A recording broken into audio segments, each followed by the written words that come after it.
In today's video, I am going to be breaking down Bill Russell because he is one of the greatest players to ever play basketball in the NBA. He was really well known for his defense because he was just an intimidating player on the defensive side of the ball. But he was also a very skilled and very good scorer too. So let's get down and let's check out Bill Russell. So one thing about Bill Russell was he would go up for that block every single time. He understood that he could let you get up into the air and take your shot, and then he'll go up to block your shot because he was taller and faster than you were. He would also be very balanced, having his shoulders over his knees, really pushing his butt out so that he'd be able to be balanced so that when you're up in the air, he then starts to go up into the air so that he can then later block your shot, get that defensive rebound, and outlet that ball. He was also very good in the post. Look at him standing straight up, his arms straight up above his body. He's not reaching over trying to block your shot. He was knowing, and then as soon as you go up, look, this player is already off the ground. Bill Russell hasn't even jumped yet. If you're a bit taller or a bit faster of a jumper than the players you're playing against, guess what? You can just wait for them to go up for their shot, and then as soon as they start going up and they've already left the ground, that's when you leave the ground to block their shot. And this happened everywhere on the court. He was able to contest and block shots like crazy. Now, actually, this is a quick clip where he was explaining that he was able to get into the offensive players' heads because he blocked so many shots and he contested so many shots that all he had to do was just jump and be able to just stop and not even have to go up to block the shot because those players were too afraid to be able to actually just go up and try and beat around Bill Russell. I've actually done this a few times in street ball. It's actually hilarious. He was also very quick. He would then be able to recover even on fast breaks and still block other players' shots. He would go for the ball and avoid the body altogether. Of course, here he does shove this player into the stanchion, but it doesn't really matter. Now, on the offensive side of the game, he was very high skilled, using baby hook shots to be able to score.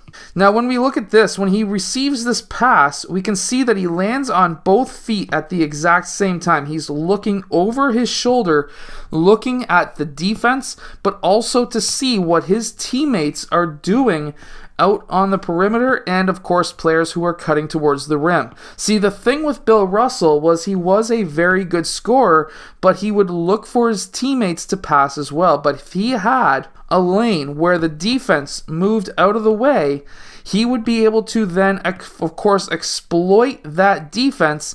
And watch when he goes up for this hook shot. Of course, he's really nailing or drilling that knee up, but look at his off arm. He is keeping that off arm. He keeps two hands on the ball until it's past his head. And as soon as it gets past his head, he then leaves his off arm towards that defender so that if that defender tries to go up to block that shot, he's not going to be able to, and he then extends that arm. And when, of course, he goes for this shot, I really want to show this to you. He has it roll off his fingers. This is extremely important, especially in a hook shot. Whether it's a baby hook like this one, or if it's that big, wide, rounding hook shot that we see sometimes from Kareem Abdul-Jabbar. You really want it to come off of those same fingers as what you would come or have that ball come off when you're shooting the basketball with a regular shot. Now here, he actually flicks his hand back. Some players will continue that soft release while other players will actually lay off the ball, very similar to a floater. Now what we can see here, there's actually a lot of spin on that ball. However, some players, when they go up for the hook shot, they will flick the ball as we see here. However, when they let off of the ball as we see here, sometimes there will be no spin on that ball, very similar to a floater. There's two different ways of really doing a hook shot. This one will allow it to hit that rim softer, especially if you're going off of a run as we see here. He was also very graceful, being able to catch that ball, take that dribble in transition, and be able to finish right at the rim. Yes, he could dunk. They were allowed to dunk back then, but very soft finish.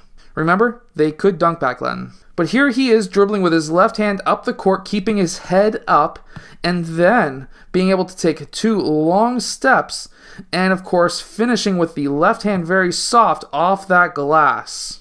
Now, in my opinion, the NBA as well as basketball goes through phases. We went through the phase back in the day of Kareem Abdul-Jabbar and Wilt Chamberlain, and as well as Bill Russell, where those players, in my personal opinion, are unicorns, especially Bill Russell, because he could handle the ball, he could pass the ball, he could play defense, he could shoot, but not exactly the same as what you would see today. And he was an absolute beast around the basket on the offensive and defensive side of the game. Now, because of his ability to dribble the ball, he was, in my opinion, a unicorn from way back in the day. A unicorn, if you're a little bit older, is a younger player like Coacheseye, or of course somebody like a James Wiseman in a way. Now, like I was mentioning, I think the NBA and basketball goes through phases. We've gone through the center phase.